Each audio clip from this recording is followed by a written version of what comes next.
Hello,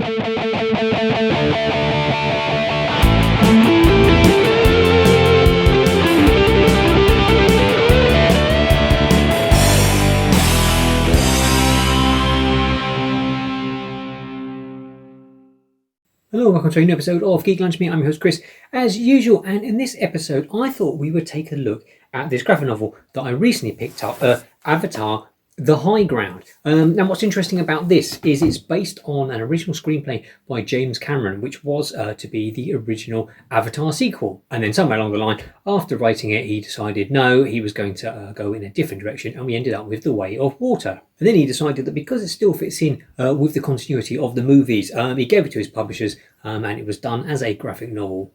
And it now serves as a prequel to The Way of Water. So in this video we'll discuss, is it any good? Would it have made a better film? Would it have been a better sequel than Way of Water? And all things like that. Don't forget, if you like the video, hit the thumbs up. Helps out a great deal. Helps the video get seen by more people. And if you're not already subscribed, why not smash that subscribe button? We'd absolutely love to have you. We've had quite a few new subscribers in the last month or so. So welcome to you all. Thank you for subscribing, and I hope you enjoy all the content I've been putting out. So, Avatar: The High Ground. It was adapted from Cameron's own screenplay by Sherry L. Smith.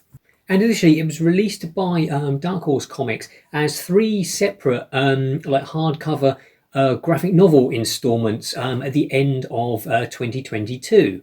Now, Dark Horse have already published several Avatar comic book series, and they obviously decided, because this was actually based on Cameron's own screenplay and was going to act as a prequel to The Way of Water, they would do something a bit more special with it. And they released it in these 3 volumes. And I think over here they were about 30 quid each, meaning to get the whole story, you have to fork out 90 odd pounds in the space, and they sort of released them over a couple of weeks, which was just a ridiculous amount of money. I didn't buy them at the time. I thought, I'll wait.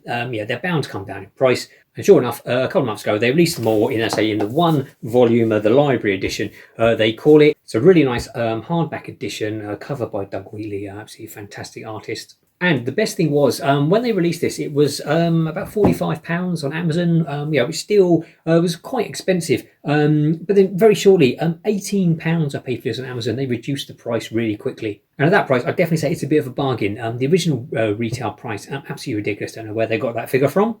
The interior art is quite nice. I think each of the 3 volumes had a different artist. It's not too jarring. They've sort of got a similar style. Some are better than others. Overall, sort of never going to win any awards, but it gets the job done. So onto the story, and would it have made a better sequel? So sort of yes and no. It's very much, even though it's split into 3 parts, it's a book of 2 halves, I would say.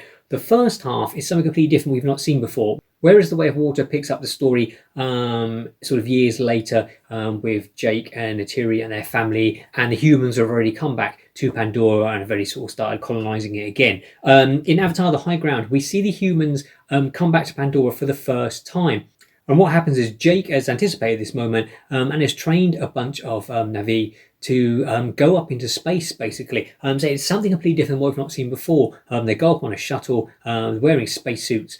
And there's this big zero gravity sort of battle scene that takes place in and around those big ships that they turn up in. It's then after this, the second half, they return to Pandora, and it's sort of like one extended chase scene, and it feels very much like the battle that we get at the end of the first Avatar film. The story ends up being quite anticlimactic. It doesn't sort of really build into any sort of meaningful finale. And the first half of the book, as I say, where they're up in space, is far more interesting. We don't get the return of Colonel Quaritch like we did in The Way of Water. There's none of that. There's none of the sort of bad guys becoming avatars. So the enemy is a lot more just sort of faceless grunts, which doesn't really help to make a sort of particularly interesting adversary. So for me personally, I think it would have been interesting to have taken the first half of the script where they're up in space. I would have kept that if I was James Cameron. It would have been interesting to have had that. And have the humans, turn up and have this big battle in space. It would have been something completely different that we've not seen before. And then, then you could have, had a sort of title card to say, 10 years later or something like that, and then gone on and sort of had the whole sort of story that we then got via Way of Water. I think it would have added something different. It would have made it, to me, The Way of Water, it just seems like the original Avatar movie, just set, on water instead of in the jungle. Especially so with bringing Quaritch back, as the bad guy. I don't know if maybe Cameron thought that maybe sort of having the first half of the film up in space would have been too jarring, too different than the original Avatar.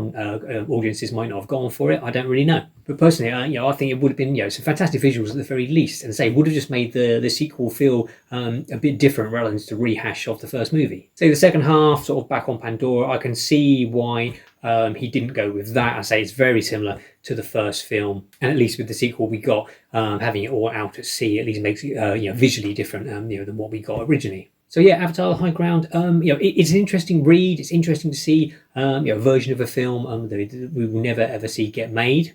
It's always fun seeing sort of unproduced screenplays, in that whole sense of what could have been. Alien 3 went, is a big example, and was also one of the unused screenplays made into a comic book series. The original Starkiller scripts for the original Star Wars that Lucas wrote. Also, they did a comic book adaptation of, are really good as well.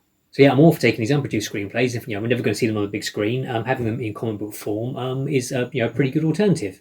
So for the price that you can now get Avatar: The High Ground at, as I say, about £18 paid for this. If you're an Avatar fan, it's a no-brainer. Absolutely worth picking up. It's funny, always when I make a video on Avatar, I always feel that I need to put on a disclaimer. Because the internet sort of says that no one's interested in Avatar, and yet the first film, highest grossing movie of all time, was at 2.9 billion, and everyone said, oh well, when the sequel comes out, the first one only did well because it was the novelty of 3D and being the first big 3D movie, and no one cares about it. It's not hit popular culture in any shape or form. And then obviously the second film comes out and is the third highest grossing film of all time on 2.3 billion. So for all the internet says there's no interest in Avatar, there's a hell of a lot of people going to see it at the cinema multiple times to reach those sort of numbers. And of course we've got the big Avatar video game coming out soon, Frontiers of Pandora, I think it's called, something like that, which looks great. So with that, and saying these comic book adaptations, we've got quite a lot of toys and McFarlane toys released as well. Maybe Avatar is finally starting to make inroads into pop culture. And I wouldn't be at all surprised that when we get the third Avatar movie, I think it's not for another 2 years, I think now, that it makes another $2 billion.